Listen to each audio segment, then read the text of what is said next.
온전한 마음으로 하나님 예배를 하기를 원합니다. 주님, 나의 마음을, 아버지 나의 마음을 주님께 더 집중할 수 있도록 주님 온 마음 가운데 주님을 더 집중할 수 있도록 주님께 예배드리는 마음, 온전한 마음을 갖게 하여 주시옵소서. 주님, 주님, 주님, 주님, 아버지 내 마음을 아버지 오로지 주님 앞에 내어드릴 수 있도록 하나님 아버지 시간 가운데 주님 함께하여 주시옵소서. 온전히 주님 받으시는 예배가 될 수 있도록 하나님 함께하여 주시옵소서. 아버지 함께하여 주시옵소서. 아버지 이곳 가운데 주님 우리와 함께하여 주시옵소서. 주님, 주여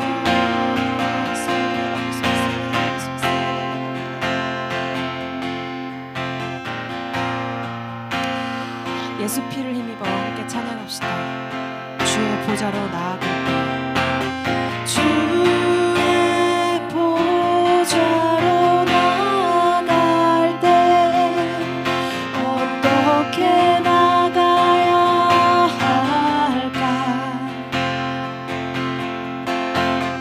나를 구원한 주의 십자가 그것을 믿으며 주의 보좌로 나아갈 때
우리에게 말씀하시는 하나님의 음성을 우리가 듣기 원합니다. 우리 함께 박수 치시며 찬양합시다. 주의 음성을 내가 들으니 사랑한단 말일세. 믿는 마음으로 주께 가보니 나를 온전히 주여 넓으신 주여 넓으신 은혜 베푸사 나를 받아주시고 나의 품은 뜻 주의 뜻같이 되게 하여 주소서. 내가 매일 십자가 앞에 더 가까이 가오니 그새 주의 흘린 보배 피로써 나를 정케 하소서. 주의 보좌로 나아갈 때 주의 보좌로 나아갈 때에 어찌 아니 기쁠까. 주의 얼굴을 항상 배우니 더욱 친근. 내가 매일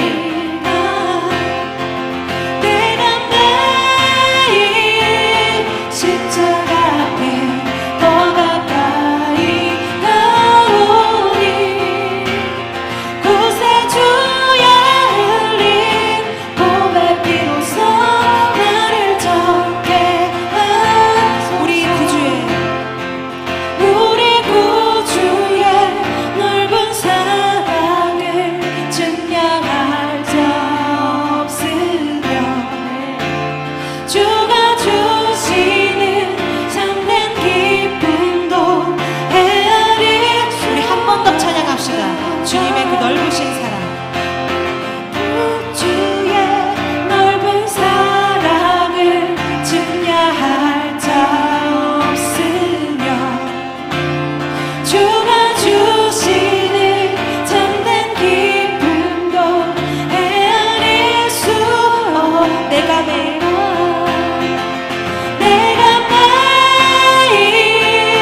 십자가 앞에 더 가까이 가오니 그새 주의 흘린 보배 피로써 나를 정케 하소서. 내가 매일 십자가 앞에 더 가까이 가오니 그새 주의 흘린 보배 피로써 나를 정케 하소서.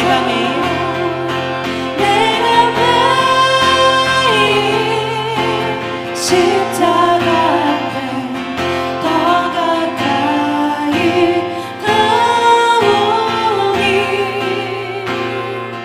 그새 주의 흘린 보배 피로써 나를 정케 하소서.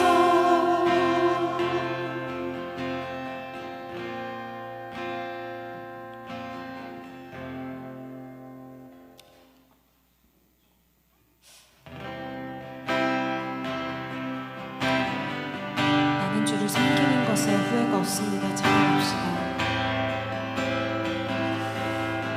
나의 평생에 나의 평생에 가장 복된 일은 내가 예수님을 만난 것이라. 나의 평생에 가장 잘난 일은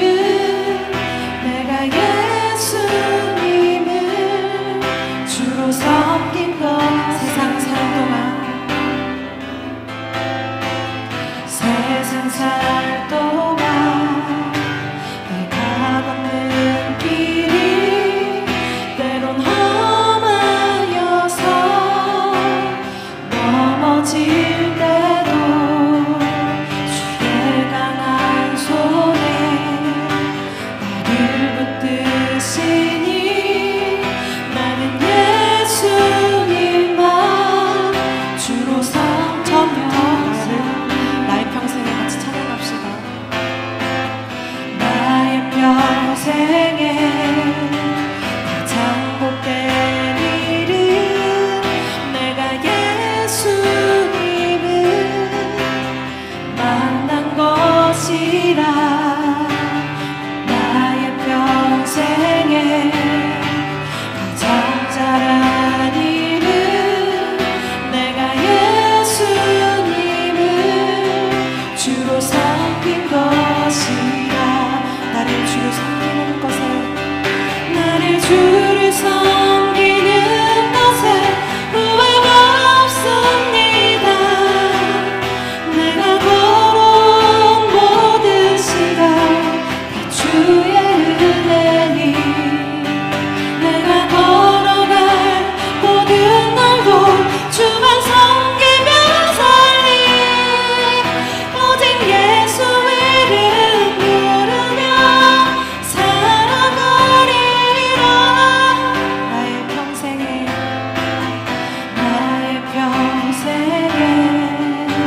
가장 복된 일은 내가 예수님을 만난 것이라.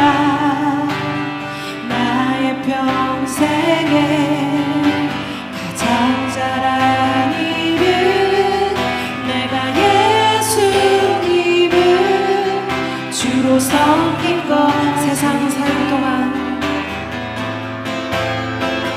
세상 살 동안 내가 걷는 길이 때론 험하여서 넘어질 때도 주의 강한 손이 나를 붙드시니. 나는 예수님만 주로 섬기며 나는 주를 섬기는 것에 나는 주를 섬기는 것에 후회가 없습니다. 내가 걸어온 모든 시간 다 주의 은혜니. 내가 걸어갈 모든 날도 주만 섬기며 살리. 오직 예수 이름 부르며 살아가리. 나는 주를 섬기는 것에 나는 주를 섬기는 것에 후회가 없습니다. 내가 걸어온 모든 시간 다 주의 은혜니. 내가 걸어갈 모든 날도 주만 섬기며 살리. 오직 예수 이름 부르며 살아. 나는 주를 섬기는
기도합시다.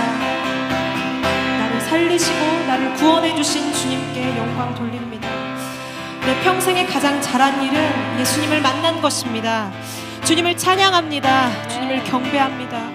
온 마음 다하여 예배하게 하여 주시옵소서. 주여 외치고 기도하겠습니다. 주여, 하나님 아버지, 내가 정말 아버지 주님을 만난 것을 내가 정말 후회하지 않습니다. 내가 정말 주님과 함께하며 이 예배 가운데 함께하고 내가 주님께 영광 돌리는 이렇게 찬양을 하며 주님께 예배드리는 이 모든 것들 가운데 주님, 내가 정말 후회가 없습니다. 주님 영광 받아 주시옵소서. 아버지, 오늘 드리는 예배가 정말 아버지 우리가 신령과 진정으로 드리는 예배가 되게 하여 주옵시고, 하나님 아버지, 우리 온 마음 다하여서 정말 마음을 주님께 집중하여서 예배하는 가운데 주님 온전히 우리의 예배를 받아 주시옵소서. 아버지, 우리가 정말 아버지 주님의 정말 은혜 가운데 함께하기를 원합니다. 온전하게 정말 우리가 마음을 합할 수 있도록 도와주시옵소서. 아버지, 회개할 모든 것들이 있다면 지금 잠깐이라도 회개하게 하나님 인도하여 주시고, 하나님 정결한 마음으로 내가 정말 주님을 예배할 수 있도록 주님 함께하여 주시옵소서. 온전히 주님이 받으시는 예배를 아버지 우리 모두가 할 수 있도록 주님 마음을 지켜 주시옵소서. 이 시간 가운데 함께하여 주시옵소서. 주님 주여.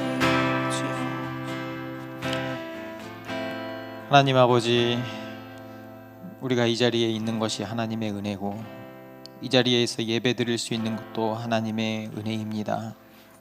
이 시간 하나님을 만나는 시간이 되게 하여 주시고, 하나님의 그 깊고 넓은 하나님의 그 은혜를 함께 경험하면서 하나님을 찬양하는 시간이 될 수 있도록 은혜 베풀어 주시옵소서.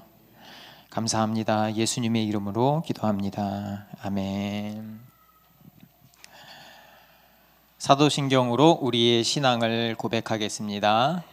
나는 전능하신 아버지 하나님 천지의 창조주를 믿습니다. 나는 그의 유일하신 아들 우리 주 예수 그리스도를 믿습니다. 그는 성령으로 잉태되어 동정녀 마리아에게서 나시고 본디오 빌라도에게 고난을 받아 십자가에 못 박혀 죽으시고 장사된 지 사흘 만에 죽은 자 가운데서 다시 살아나셨으며 하늘에 오르시어 전능하신 아버지 하나님 우편에 앉아 계시다가 거기로부터 살아있는 자와 죽은 자를 심판하러 오십니다. 나는 성령을 믿으며 거룩한 공교회와 성도의 교제와 죄를 용서받는 것과 몸의 부활과 영생을 믿습니다. 아멘. 오늘 보실 하나님의 말씀은 에베소서 2장 1절에서 10절까지입니다. 서두에 말씀을 드리면 원래는 3절까지 끊어서 가려고 했는데 이 내용이 굉장히 중요한 내용이라서 10절까지, 그래서 설명이 조금 많아요. 그래서 미리 양해를 부탁드리고 함께 읽도록 하겠습니다. 에베소서 2장 1절에서 10절입니다. 한 목소리로 10절까지 함께 읽도록 하겠습니다. 그는 허물과 죄로 죽었던 너희를 살리셨도다. 그때의 너희는 그 가운데에서 행하여 이 세상 풍조를 따르고 공중의 권세 잡은 자를 따랐으니 곧 지금 불순종의 아들들 가운데서 역사하는 영이라. 전에는 우리도 다 그 가운데에서 우리 육체의 욕심을 따라 지내며 육체와 마음이 원하는 것을 하여 다른 이들과 같이 본질상 진노의 자녀이었더니 긍휼이 풍성하신 하나님이 우리를 사랑하신 그 큰 사랑을 인하여 허물로 죽은 우리를 그리스도와 함께 살리셨고 너희는 그 은혜로 구원을 받은 것이라. 또 함께 일으키사 그리스도 예수 안에서 함께 하늘에 앉히시니 이는 그리스도 예수 안에서 우리에게 자비하심으로써 그 은혜의 지극히 풍성함을 오는 여러 세대에 나타내려 하심이라. 너희는 그 은혜에 의하여 믿음으로 말미암아 구원을 받았으니 이것은 너희에게서 난 것이 아니요 하나님의 선물이라. 난 것이 아니니 이는 누구든지 자랑하지 못하게 함이라. 우리는 그가 만드신 바라. 그리스도 예수 안에서 선한 일을 위하여 지으심을 받은 자니 이 일은 하나님이 전에 예비하사 우리로 그 가운데서 행하게 하려 하심이니라. 아멘.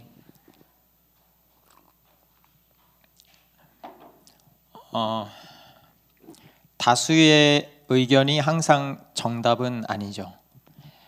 그럼에도 사람들은 왜 다수결의 원칙을 고집할까요? 여러분 혹시 사람들이 가다가 길게 줄을 서 있다는 이유만으로 그 식당 선택해 본 적 있으신 분? 저는 있습니다. 또 혹시 최신 유행이라고 해서 그냥 물건을 구매해 본 적이 있으신 분? 단 한 번이라도. 전 있습니다. 네. 우리는 이런 생각을 합니다. 많은 사람들이 선택하는 데에는 그만한 이유가 있겠지라고 말이죠. 그래서 다수의 행동에 우리가 쉽게 동조해요.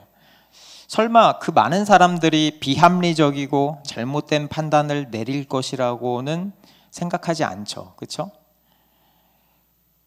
그래서 사람들은 일상의 소소한 문제부터 학교, 회사, 또 어려운 문제를 해결할 때에도 다수의 의견을 우선시합니다.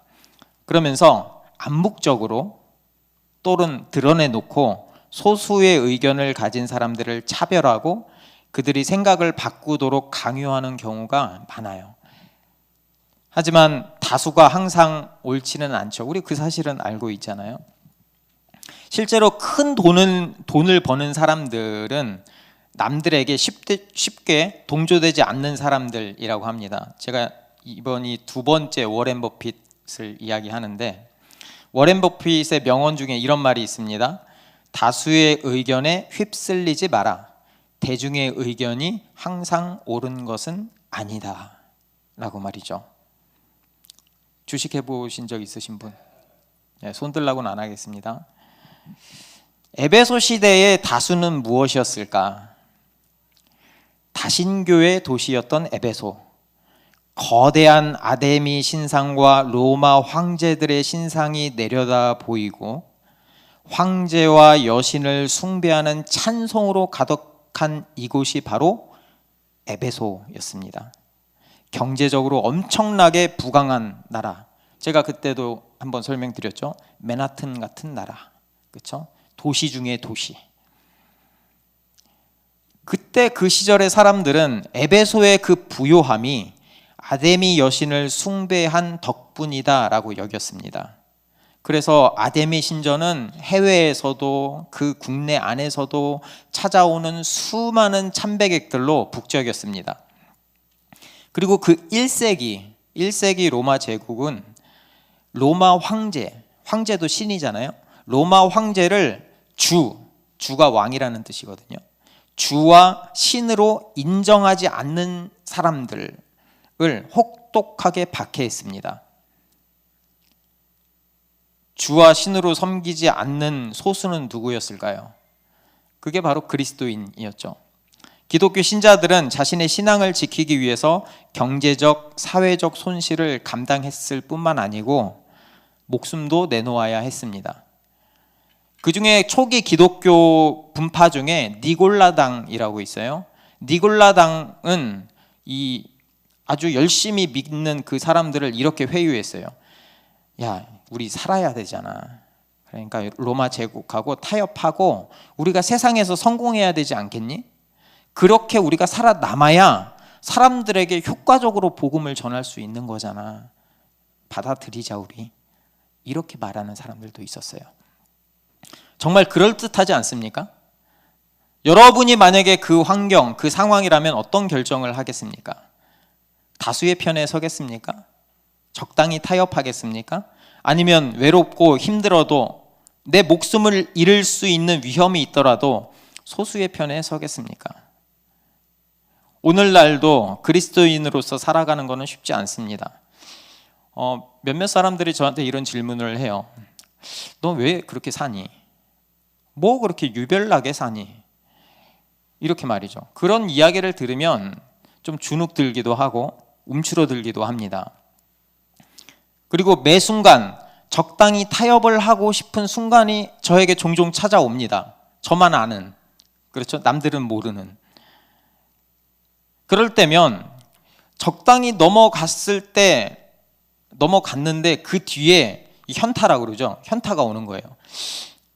무기력한 내 모습, 죄에 넘어가는 내 모습을 보면서 자책하고 힘들어질 때도 많이 있어요. 그럴 때 제가 항상 생각하는 게 도대체 인간이라는 게 어떤 존재일까? 왜 이렇게 쉽게 넘어가지? 그럼 그리스도인은 뭐지? 이런 질문을 제가 종종 했습니다. 그에 대한 대답이 오늘 2장 1절에서 10절까지 쭉 설명이 됩니다. 어떻게 보면 오늘 2장 1절에서 10절까지가 복음의 핵심, 복음의 정수에 대해서 설명이 됩니다. 그래서 제가 이걸 잡았어요. 조금 지루하더라도 함께 말씀의 여정을 같이 갔으면 좋겠습니다. 바울은 하나님을 만나기 전과 후의 인간의 상태를 죽음과 생명이라는 그 극단적인 단어로 대조합니다. 그리고 설명을 해요. 그리고 하나님이 우리를 구원하신 목적이 무엇인지 여기서 설명을 합니다. 첫 번째, 하나님을 알지 못하는 인간은 어떤 존재일까요? 그게 바로 1절에서 나옵니다. 세 번역입니다. 여러분도 전에는 허물과 죄로 죽었던 사람들입니다. 여기서 우리가 봐야 되는 것은 죽었던입니다. 과거형이에요. 허물, 죄, 죽음, 너무 잔인한 말이죠. 그렇죠? 이 말에 민감한 분들도 많이 있고요. 어떤 사람들은 저한테 이런 질문을 하기도 해요. 아니, 내가 무슨 잘못을 했는데 죄인이라고 하냐고 화내기도 하고 되묻기도 합니다. 아니, 지금 멀쩡히 잘 살아있는데 죽었다고 하는 게 이해가 안 된단 말이죠. 사실 주변을 보면 제 모습을 보세요. 여러분 보고 계시잖아요. 어디 봐서 건강해 보여요. 그렇죠? 저보다 훨씬 건강하고 쾌활한 사람 많이 있습니다. 아니요, 예의 바르고 남에게 피해 주지 않으려고 노력하는 사람들도 너무 많이 있어요. 세상에 착한 사람이 너무 많습니다. 다른 사람에게 베풀면서 그렇게 살아가는 사람들도 너무 많이 있습니다. 그런데 죄인이라뇨, 죽음이라뇨, 가당치도 않은 소리죠. 그렇다면 이 성경에서 말하는 허물과 죄, 이거 거의 같은 뜻이거든요. 저는 죄라고 통일해서 말하겠습니다. 이 죄는 어떤 우리가 생각하는 윤리적이나 도덕적인 문제를 이야기하는 게 아닙니다. 죄는 하나님의 주, 왕이라고 그랬죠. 주대심에 대한 거부예요. 하나님을 내가 주로 섬기지 않겠다. 그 주인이 내가 되겠다라는 게 죄입니다. 그러니까 죄는 피조물인 사람이 창조주인 하나님처럼 되려고 하나님께 배신하는 거예요. 하나님의 나라에서 인간이 하나님의 피조물이었는데, 아니 그거 싫고요, 제가 한번 왕이 돼 볼게요, 내 스스로 내 인생을 개척해 볼게요 라고 하는 거죠. 반역이죠. 그렇죠? 하나님 나라에서 그랬으니까. 그러니까 스스로 하나님인 것처럼 자기 마음대로 살려고 하는 게 죄죠. 그렇기 때문에 하나님 나라에서 반역했잖아요. 그럼 쫓겨나야죠. 그렇죠? 그렇기 때문에 죄 때문에 하나님의 나라에서 쫓겨났고 하나님과의 관계가 끊어졌습니다.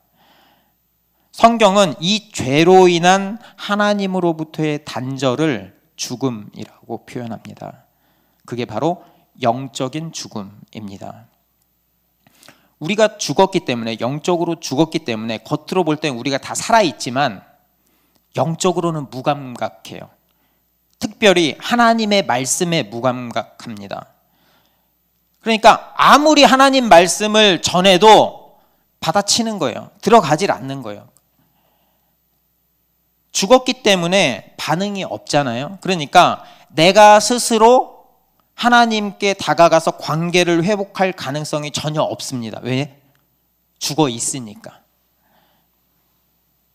그리고 그 영적인 죽음은 육체적인 죽음이라는 결과를 같이 낳습니다.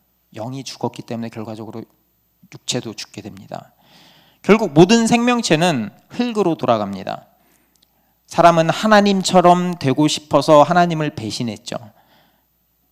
하지만 하나님 없는 인간은 흙에 불과한 피조물이라는 사실이 결과적으로 나왔습니다. 그게 바로 죄를 지은 인간, 죄인의 현 주소입니다. 바울은 죄인의 삶의 특징을 세 가지로 설명합니다. 2절에서 3절 읽어볼게요.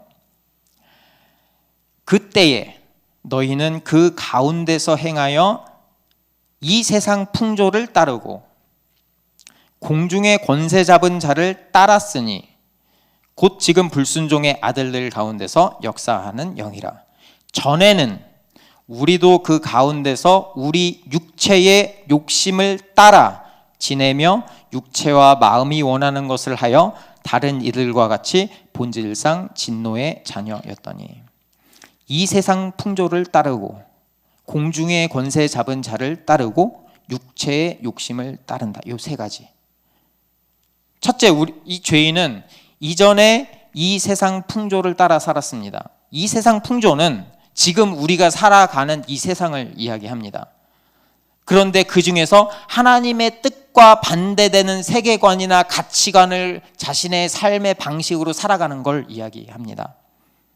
당시 에베소 사람들의 생활의 중심은 아담의 신전이었죠. 제가 계속 말씀드렸죠. 그 신자라면 누구나 아담의 신상을 하나씩은 갖고 있었어요.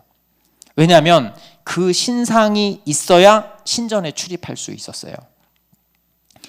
아담의 여신은 신상을 만드는 세공업자들, 마술을 부리는 사람들, 마술책을 파는 사람들의 그 비즈니스의 그 도시 전체가 영향을 엄청나게 받았습니다.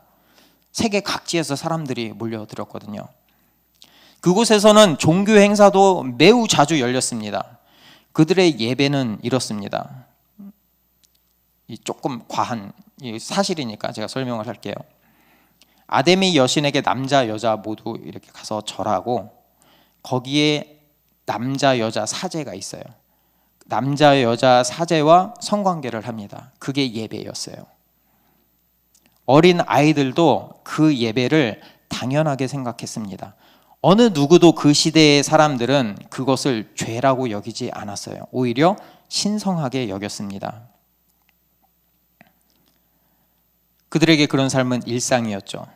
그러니까 바울은 우리한테 죄인을 이야기할 때 유독 타락하고 퇴폐적인 부류의 사람들을 언급하는 게 아니고 일상적인 삶을 살아가는 우리 모두에 대해서 이야기하고 있습니다.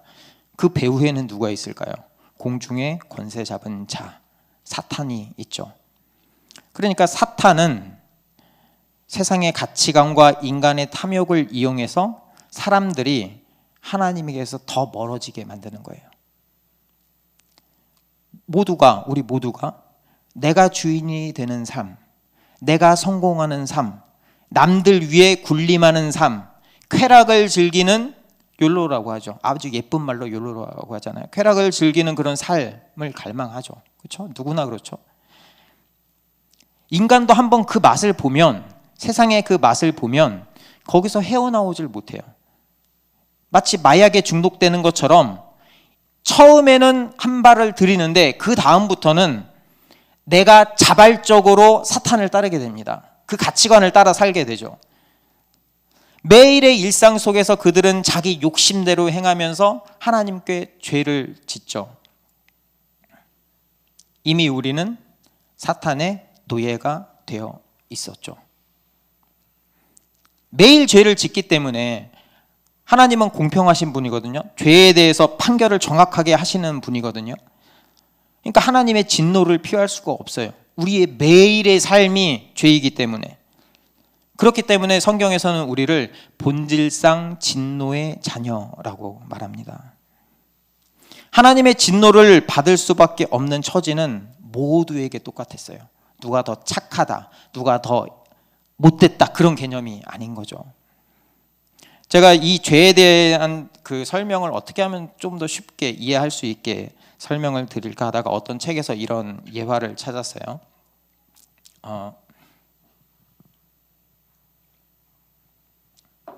그 신입교사, 미국의 신입교사인 매트하고 톰이라는 사람이 있었대요. 그들이 이제 그 타지에서 신입 임원으로 그 선생님이 돼가지고 집을 찾았대요. 근데 집이 너무 비싼 거예요. 근데 저렴한 집을 찾고 있는데 어떤 지인 중에 부유한 예술가가 있었대요. 근데 그 주인이 아주 통 크게 자기 집을 사용할 수 있도록 허락해 준 거예요. 엄청난 부자거든요. 그러면서 이런 이야기를 했어요. 아, 내가 사업 때문에 해외로 몇 년 나가야 되는데 이 집이 너무 크고 큰 저택이니까 여러분 두 명이 잘 관리해 줬으면 좋겠어. 그리고 이 관리를 잘해야 되니까 내가 이메일을 보내면은 답변을 꼭 해줘야 되네.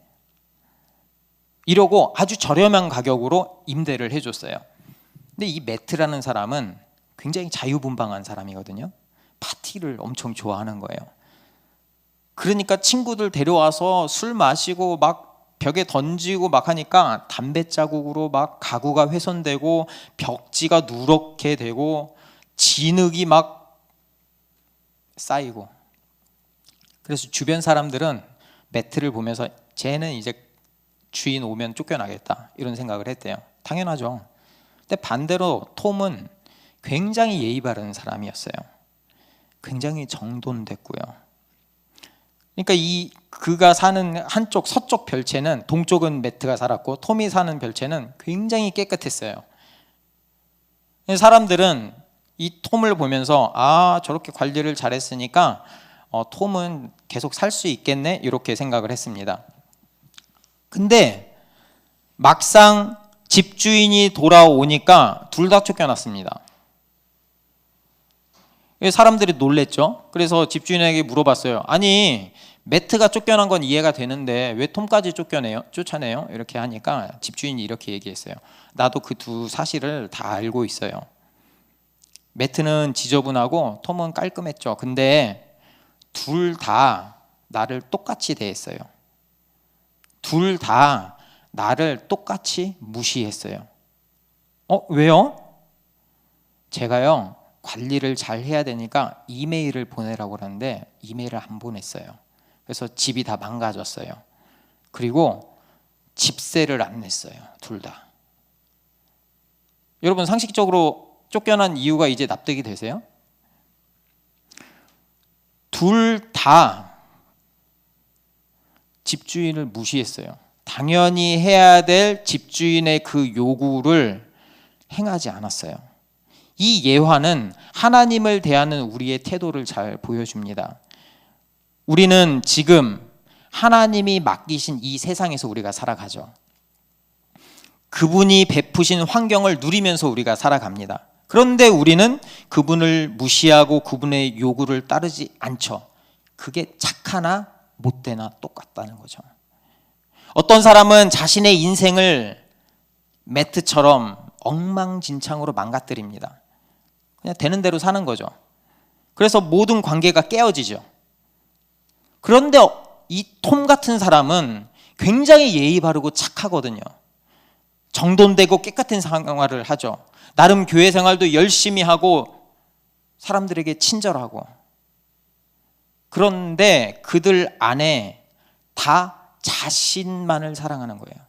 자신을 신뢰하고 내가 주인이 되어서 하나님을 무시한다는 데는 똑같다는 거죠. 그게 죄죠.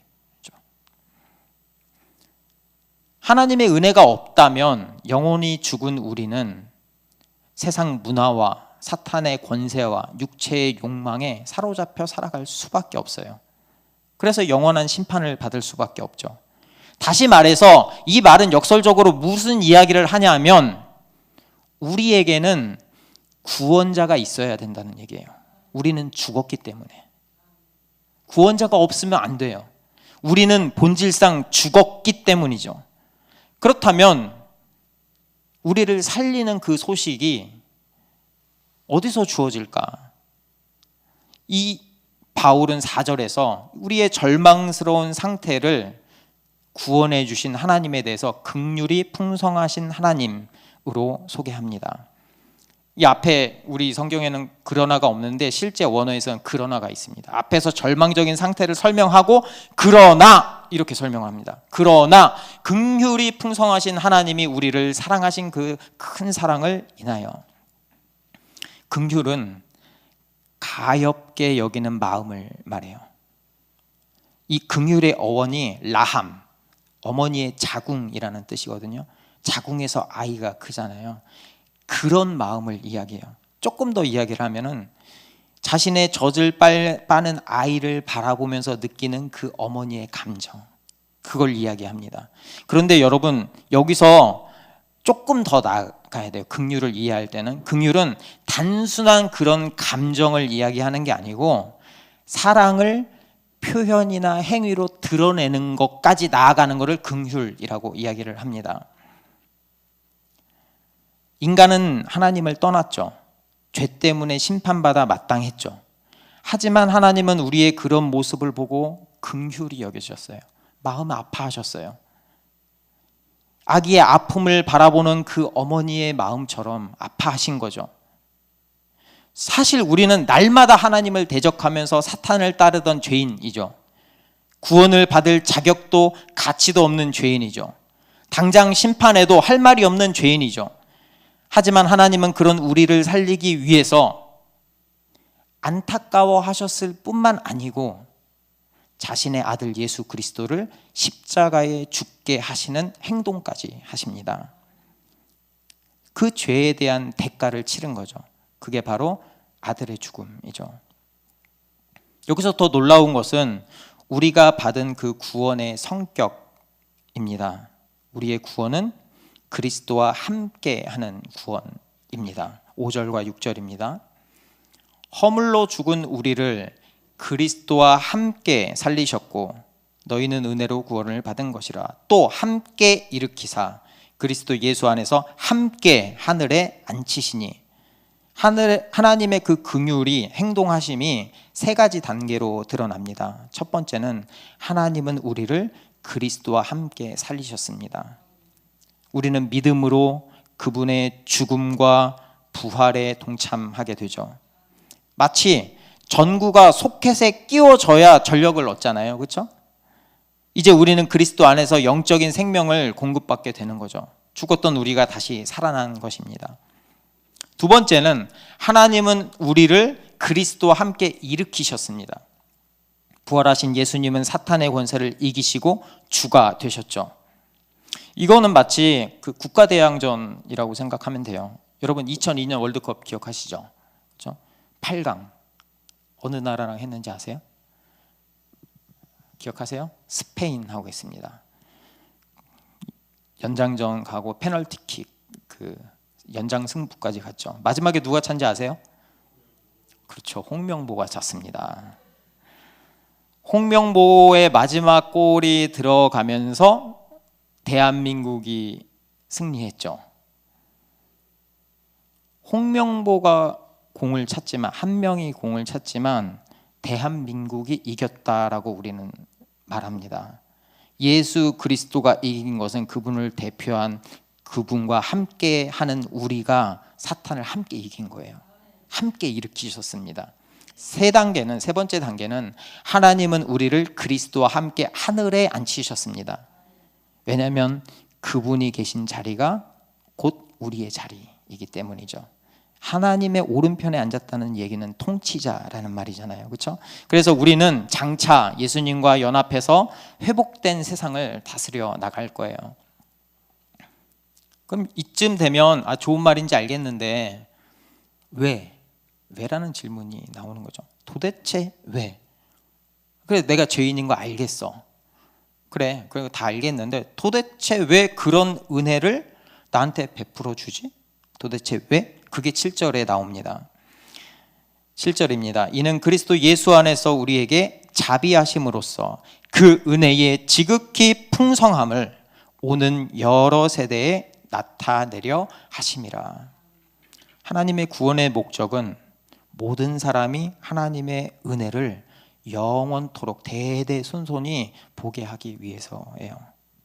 하나님이 어떤 분인지, 죄인을 향해서 어떤 긍휼과 사랑과 은혜를 베푸셨는지 알기를 원하십니다. 그 은혜의 결과가 바로 교회예요. 하나님의 그 원대한 계획은 교회를 통해서 드러났습니다. 교회인 우리가 바로 하나님의 위대한 작품이고 증거입니다. 여러분 모나리자 보셨죠? 그렇죠? 모나리자 굉장히 유명하잖아요. 엄청난 작품이잖아요. 모나리자를 보면 레오나르도 다빈치가 얼마나 위대한 사람인지 우리가 알 수 있습니다. 그것을 그렸기 때문이죠. 교회를 보면, 교회된 우리를 보면 하나님이 얼마나 위대하시고 은혜가 풍성하신 분인지 알게 됩니다. 믿지 않는 사람들도 그 교회의 모습, 우리의 모습을 통해서 말이죠. 그래서 믿지 않던 사람들이 교회인 우리를 보고 하나님께 나아오고 믿고 하나님께 함께 영광을 돌리게 되는 거죠. 이게 바로 하나님이 가장 기뻐하시는 일입니다. 하나님은 예수 그리스도 안에서 모든 계획을 성취하셨습니다. 그리고 그 하나님의 나라, 그 하나님의 나라를 우리가 누릴 수 있는 방법은 딱 하나예요. 딱 하나. 8절 읽어보겠습니다. 너희는 그 은혜에 의하여 믿음으로 말미암아 구원을 받았으니 이것은 너희에게서 난 것이 아니요 하나님의 선물이라. 하나님의 그 은혜를 누릴 수 있는 오직 하나는 믿음입니다. 믿음. 그 구원의 소식, 하나님이 모든 것을 이루셨다는 그 구원의 소식, 복음을 우리 마음으로 받아들이는 게 바로 믿음입니다. 은혜를 받을 자격이 없는 자에게 값없이 베풀어 주시는 하나님의 호의, 그게 바로 은혜거든요.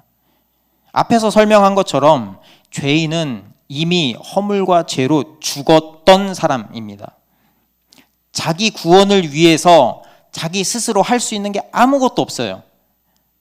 그렇기 때문에 구원은 처음부터 끝까지 전적인 하나님의 은혜입니다.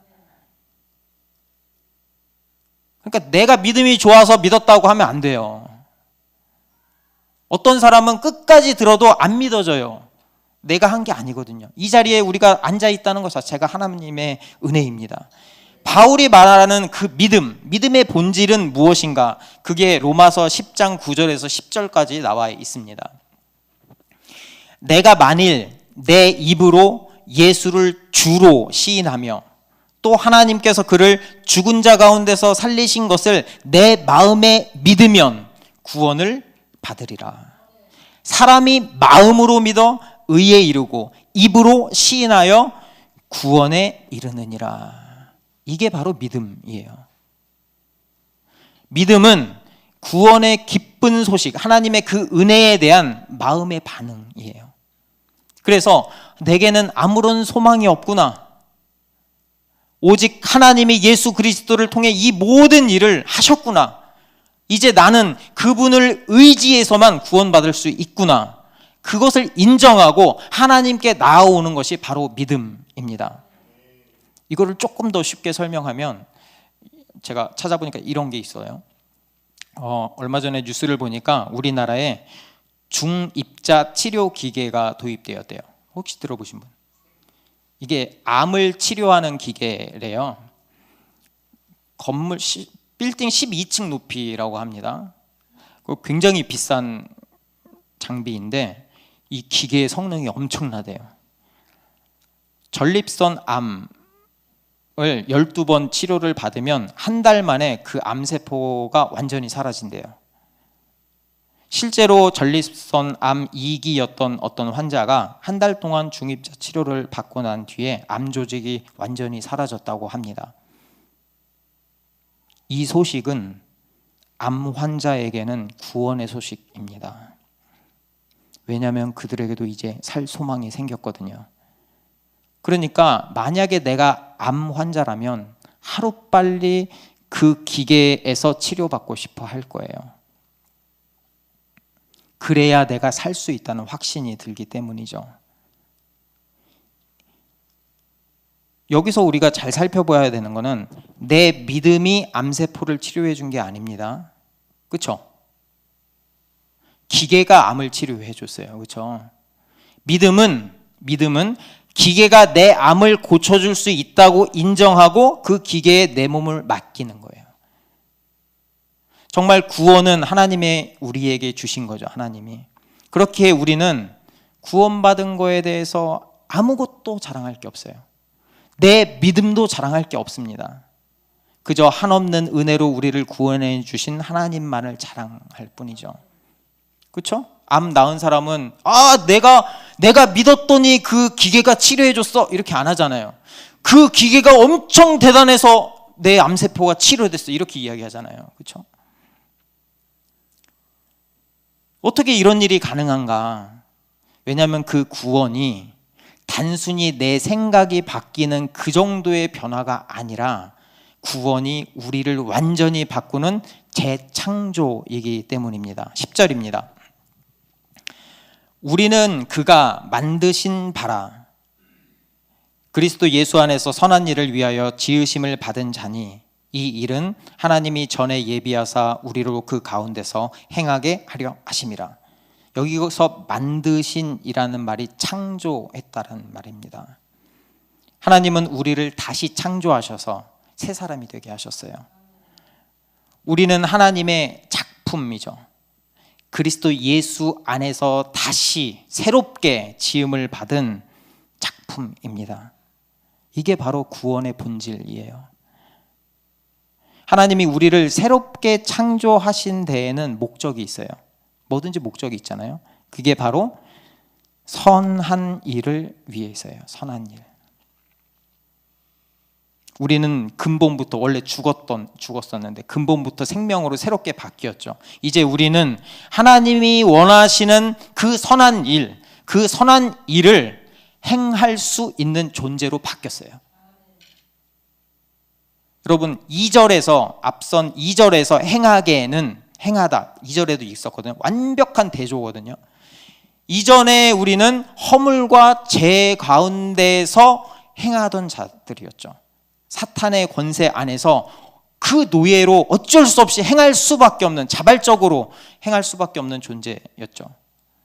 그러나 이제는 선한 일들 가운데서 행하는 자들로 우리가 변했습니다.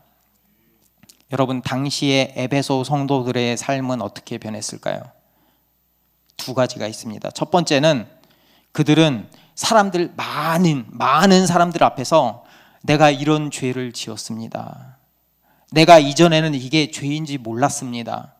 내가 이런 악한 행동들을 거리낌 없이 했습니다라고 많은 사람들이 보는 앞에서 죄를 고백했어요. 고백에서 그치지 않고 둘째는 그들은 행동했습니다. 마술사들은 자신의 전 재산이었던 마술책들을 모아서 모든 사람이 보는 앞에서 불살랐습니다. 자신이 생명처럼 여겼던 그 부적 아데미 신상을 버렸습니다. 아데미 신전에서 행하던 그 제사 행위가 잘못된 것이라는 것을 알고 멈췄습니다. 이 세상에서 자신에게 가장 귀한 것을 주님 앞에서 자발적으로 포기한 거죠. 왜 그럴까요? 왜 그들은 그런 삶을 선택했을까요? 왜냐하면 그 사람들은 그리스도 안에서 더 소중한 가치를 발견했기 때문입니다. 다수가 행하는 그 길이 정답이 아니라는 사실을 발견한 거예요. 그 정답은 오직 예수 그리스도 안에 있다는 그 사실을 발견한 것입니다. 그 구원의 은혜는 지금 우리에게도 주어졌습니다. 여러분 여기서 에베소서 다시 한번 잘 읽어보세요. 나라는 말이 있는 게 아니고 우리라는 말로 계속 이야기를 합니다. 교회인 우리에게 구원의 은혜가 주어졌습니다. 그러니까 우리는 자랑할 게 없죠. 우리의 노력으로 된 게 하나도 없기 때문입니다. 그리고 우리 한 명 한 명이, 여기 계신 한 명 한 명이 그리스도의 훌륭한 작품입니다. 그리고 우리의 재창조된 그 구원의 목적은 하나님의 그 바라시던 대로 그리스도 예수 안에서 선한 일을 하는 것이죠. 그것의 첫 번째는 제가 적용을 해보면 개인주의를 내려놓는 거예요. 그리스도의 은혜를 발견하게 되면 나만 생각하고 나의 복만 바라던 그 개인주의를 내려놓게 됩니다. 그리고 옆에 있는 지체들을 돌봐야 돼요. 우리 교회 공동체가 특별히 무엇 때문에 힘들어하는 사람이 있는지, 불편해하는 사람이 있는지, 어느 누구도 이 안에서 소외되지 않게, 외롭지 않게 세심하게 배려해야 됩니다. 그게 바로 그리스도 안에서 한몸된 교회의 모습입니다. 2023년 3월 5일에 저희가 개척했습니다. 러그 교회가 개척되고 저를 포함한 우리 모든 교역자들이 너무 큰 은혜, 하나님의 은혜를 경험했습니다. 정말 교회로서 서로의 섬김과 사랑이 무엇인지, 그 안에서 느끼는 그 사랑과 평안이 무엇인지 넘치게 받은 한 해였습니다. 그 한 해를 마무리하면서 기도했어요. 하나님, 복음으로 살고 싶습니다. 교회로 살고 싶습니다. 하나님, 그런데 잘 모르겠어요. 하나님의 그 재창조의 목적에 맞는 그 선한 일, 우리 교회가 어떻게 해야 할까요? 그러던 중 한 교회에서 연락이 왔습니다. 경기도 양주에 있는 나사로 청소년의 집을 방문하려고 하는데 함께 하자고 말이죠. 나사로의 집은 소년 범죄를 저질러서 법원에서 6호 경범죄를 받은 여성 소년들이 머무는 곳입니다. 6개월에서 1년 동안 머물면서 갱신을 하는 거죠. 소년원에 가지 않고 보호시설, 그 나사로 청소년의 집에서 검정고시 공부도 하고 기술도 배우고, 근데 이제 범죄 이력은 남지 않는다고 해요. 좀 그런 생각을 했어요. 이 아이들이 어떻게 해서 비행 청소년이라는 그 딱지를 붙이고 이곳까지 왔을까? 그들에게는 돌봐줄 어른이 없었죠. 부모님은 이혼하고 아이는 그 집에 늘 혼자였죠. 혼자 밥 먹고 혼자 놀고, 늦도록 오지 않는 아버지 어머니를 기다리다가 지쳐서 잠들고, 이런 외로운 아이가 밖으로 나간 거예요.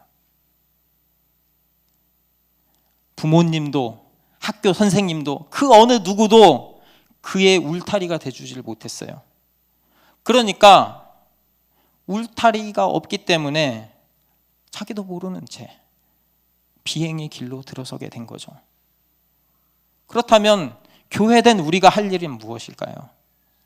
이들에게 작게나마 교회가 울타리가 되어줄 수 있다면 그게 교회 아닐까요?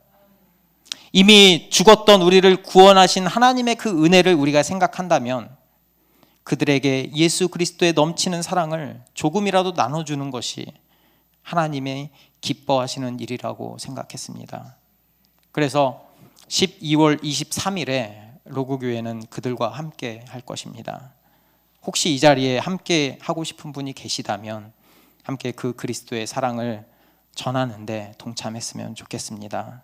그래서 선한 일을 행하는 진짜 교회의 모습이 되기를 소망합니다. 말씀을 맺겠습니다. 구원을 받기 이전에 우리는 하나님께 불순종하며 사탄을 따르던 자들이었습니다. 구원받을 자격이나 가치도 없었고 영적으로 죽어 있던 자들이었습니다. 그러나 긍휼이 풍성하신 하나님은 심판받아 마땅한 우리를 살리셨습니다. 은혜를 값없이 베푸셨습니다. 하나님은 허물로 죽었던 우리를 그리스도와 함께 살리셨고, 그리스도와 함께 일으키셨고, 그리스도와 안에서 함께 하늘에 앉히셨습니다. 우리는 그 하나님의 은혜를 믿음으로 말미암아 구원을 받게 되었습니다. 이 같은 구원은 선한 일을 행할 수 있도록 우리를 새롭게 하시는 새 창조의 역사입니다. 이제 교회인 우리는 주님의 뜻을 따르고 기쁨으로 서로 섬기며 살아갈 수 있습니다. 다수가 정답이 아니라 예수 그리스도가 정답입니다. 그렇게 행하는 우리가 바로 예수 그리스도를 머리 삼는 교회, 세상에 빛을 비추는 교회의 참된 모습입니다. 것입니다. 다 함께 찬양하시면서 기도하겠습니다.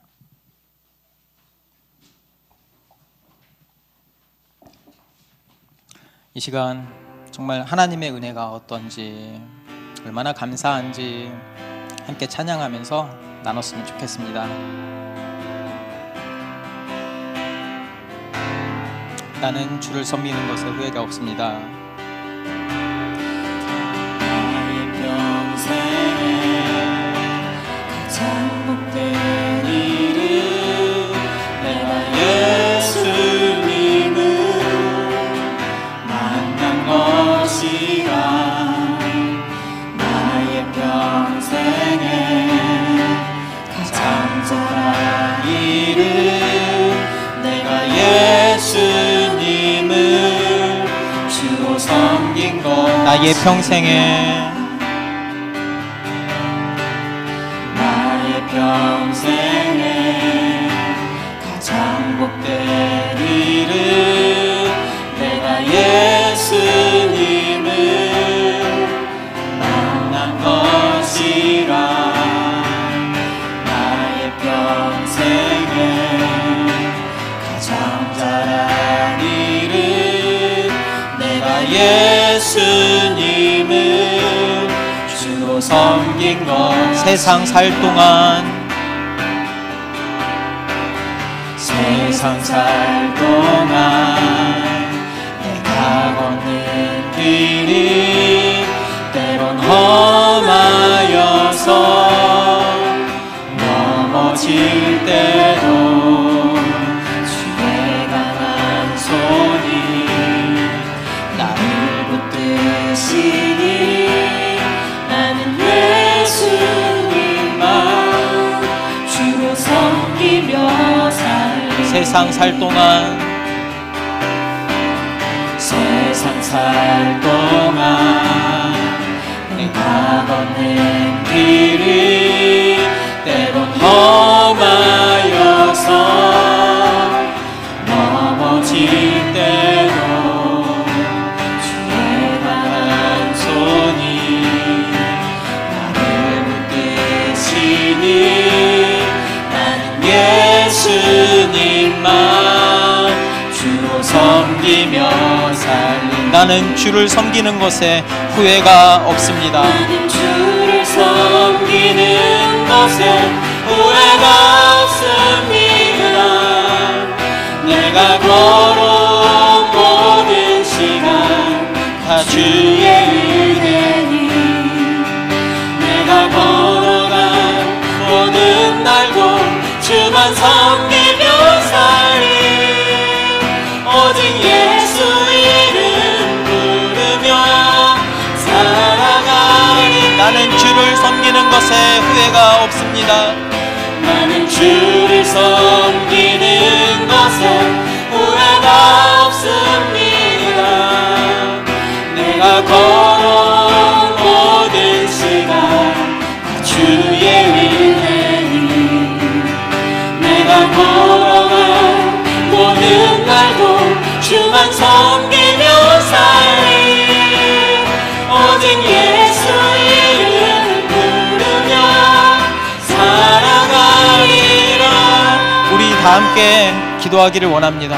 긍휼이 풍성한 하신 하나님의 그 은혜, 그 사랑을 우리가 다시 한번 경험하는 시간이 되기를 원합니다. 하나님, 우리가 그 하나님의 은혜를 발견하고 믿기를 원합니다. 하나님의 그 사랑을 내 마음으로 받아서 입으로 시인하고 행할 수 있는 우리가 되기를 원합니다. 하나님 감사합니다. 우리를 위해서, 죽을 수밖에 없는 우리를 위해서 사랑을 베풀어 주신 그 하나님의 은혜를 감사하며 하나님을 찬송하면서 기도하겠습니다. 주여 아버지 감사합니다. 우리가 무엇이 간데 하나님이 그 큰 사랑하심으로 이미 죽었던 우리를 구원해 주셨습니다. 자신의 아들을 십자가에 내어주심으로 우리를 끝까지 놓지 않으시고 구원해 주셨습니다. 그 하나님의 사랑을 우리가 발견하게 하여 주시옵소서. 그 하나님의 은혜를 우리가 발견하게 하여 주시옵소서. 세상은 다수가 정답이라고 이야기합니다. 세상의 가치관은 하나님의 가치관과 반대되는 생활을 계속 이야기합니다. 없습니다. 하지만 우리는 그 하나님의 은혜 가운데서 정말 정답이 무엇인지를 발견했습니다. 하나님의 은혜를 발견했습니다. 내가 그 하나님을 만나게 하여 주시옵소서. 그 하나님을 향한 그 믿음이 생기기를 원합니다. 내 힘으로는 할 수 있는 게 아무것도 없습니다. 하나님이 해주셔야 합니다. 하나님의 은혜를 발견해야 합니다. 하나님 나에게 그 은혜를, 나에게도 그 은혜를 발견할 수 있는 그 기회를 허락하여 주시옵소서. 그 복음의 기회를 발견하게 하여 주시옵소서. 아버지, 아버지, 아버지, 아버지, 불쌍히 여겨 주시옵소서. 하나님께 영광 돌리며 하나님을 찬양하는 삶이 되기를 원합니다. 하나님만 바라보게 하여 주시옵소서. 하나님 감사합니다. 나 같은 게 무엇이라고 하나님이 구원해 주시고 하나님과 그리스도와 함께 살리시고 일으키시고 하나님의 오른편에 앉혀주신 그 하나님의 그 놀라우신 사랑을 우리가 발견하게 하여 주시옵소서.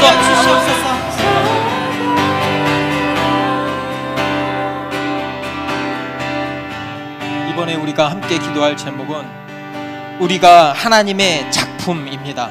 그리스도 안에서 선한 일을 행하는 참된 교회가 되기를 원합니다. 이 시간 나만을 위한 그 삶 내려놓기를 원합니다. 나만 잘 되는 삶 내려놓기를 원합니다.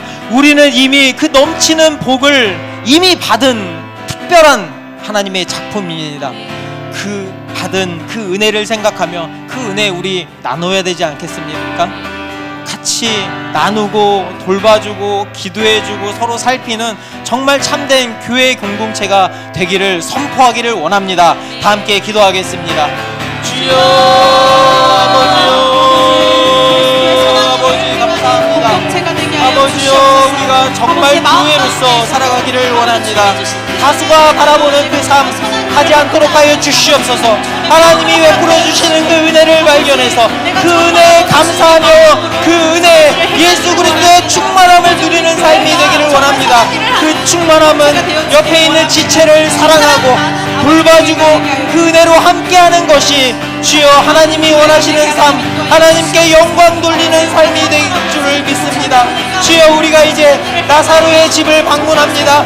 그때 우리가 함께 기도하면서 그 약한 어린아이들을 보면서 어려움에 빠져있는 그 어린아이들을 보면서 함께 기도해주고 위로해주고 섬기면서 그들에게 복음을 전해주고 복음으로써 우리가 한 교회가 되는 기쁨을 누릴 수 있는 그 기회를 허락해 주심에 감사합니다. 우리가 교회로서 살아가게 하여 주시옵소서.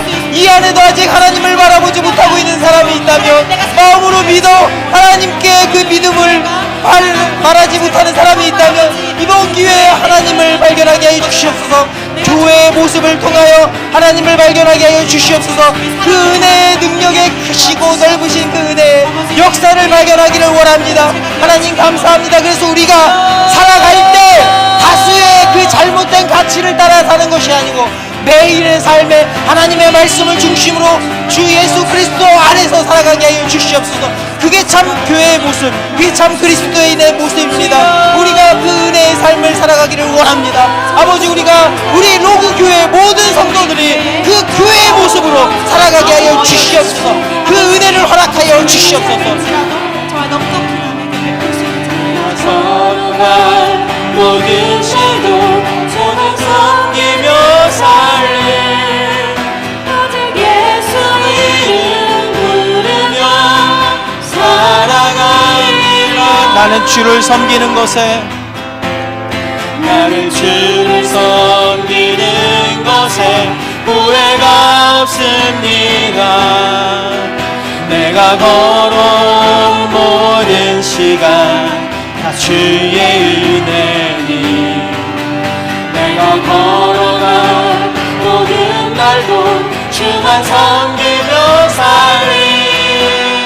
오직 예수 이름 부르며 살아가리라. 다시 한번 고백하겠습니다. 나는 주를 섬기는 것에 나는 주를 섬기는 것에 후회가 없습니다. 내가 걸어온 모든 시간 다 주의 은혜니 내가 걸어갈 모든 날도 주만 섬기며 살리. 오직 예수 이름 부르며 이제 우리 선포하겠습니다. 이것이 나의 간증이요, 이것이 나의 간증이요, 이것이 나의 찬송일세. 나 사는 동안 끊임없이 주의 찬송하리로다. 다시 한번 선포하겠습니다. 이것이 나의 간증이요, 나의 간증이요. 아멘. 이것이 나의 찬송일세. 나 사는 동안 끊임없이 주의 찬송하리로다.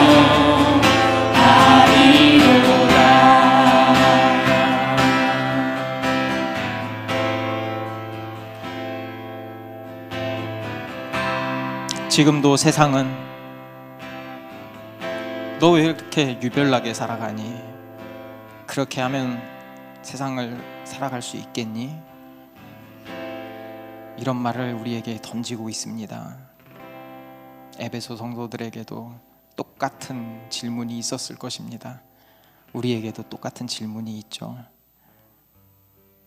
그 안에서 우리가 하나님이 얼마나 우리를 사랑하시는지 그 은혜를 발견하기 원합니다. 우리는 그 세상의 가치와는 비교할 수도 없는 특별한 존재입니다. 예수 그리스도와 함께 살리시고 함께 일으키시고 하나님의 오른편에 같이 앉아있는 그리스도의 몸된 교회, 하나님의 작품이 바로 우리들입니다. 그 은혜에 합당한 삶을 우리가 살기를 원합니다. 그것이 바로 진리이고 정답이기 때문입니다.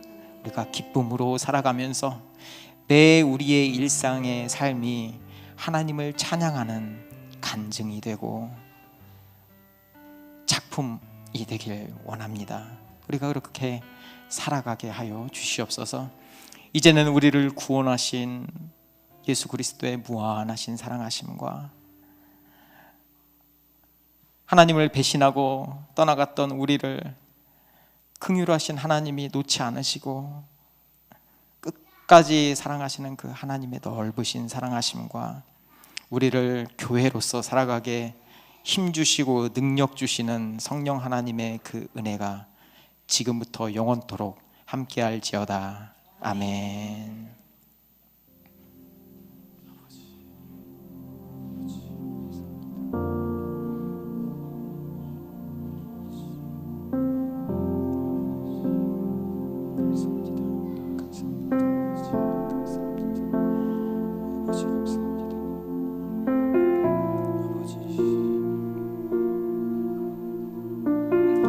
아멘. 주 안에서 사랑하고 축복합니다. 12월 23일 로그 교회에서는 나사로 청소년의 집을 교회에서 연합으로 함께 갑니다. 그래서 그런 생각이 있으신 분들은 저에게나 저희 교역자들한테 말씀해 주시면 또 함께 기도하고 또 교회된 모습을 같이 나누며 살아갈 수 있을 것 같습니다. 그리고 또 이제 기쁜 소식이 있습니다. 우리 진성민 목사님이 유부남이 되었습니다. 자, 자리에 한번 그거 뒤에 그거 좀 저거 꺼주세요. 예. 네. 앞으로 나와주세요. 예. 네네네네. 차렷 경례. 자, 지난주에 정식으로 부부가 되었습니다. 우리가 함께 축하해 줬으면 좋겠어요. 소감 안 들어볼 수 없죠? 자, 소감 한번 들어보겠습니다. 네, 저희가 혼인 신고를 사정상 먼저 하게 되었고요. 그래서 이제 법적으로 부부가 되었습니다. 결혼은 아마 내년 3월쯤에 할 것 같고요. 네, 주 안에서 아직 실감이 그렇게 나지는 않는데, 네, 주 안에서 행복한 가정, 정말 주님이 기뻐하시는 가정을 이룰 수 있도록 그렇게 기도해 주시면 감사하겠습니다. 네, 감사합니다.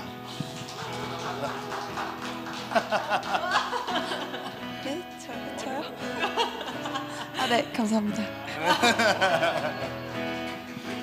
자, 오늘 이 시간 제가 보내드렸죠? 함께 축복하는 시간 됐습니다. 손을 앞으로 쭉 펼쳐주시고 정말 축복하는 마음으로 하나님의 사랑이 하나님의 사랑이 당신의 삶 가운데 가득하기를 축복합니다. 하나님의 은혜가 우리 가운데 가득하길 기도합니다. 다시 한번 더 크게 축복해주는 의미로 하나님의 사랑이 당신의 삶 가운데 가득하기를 축복합니다. 하나님의 은혜가 우리 가운데 가득하길 기도합니다. 한번 3-4번이죠. 한 번 더 하겠습니다. 하나님의 사랑이 당신의 삶 가운데 가득하기를 축복합니다. 하나님의 은혜가 우리 가운데 가득하길 기도합니다. 가득하길 기도합니다. 가득하게 기도합니다. 가득하길 기도합니다.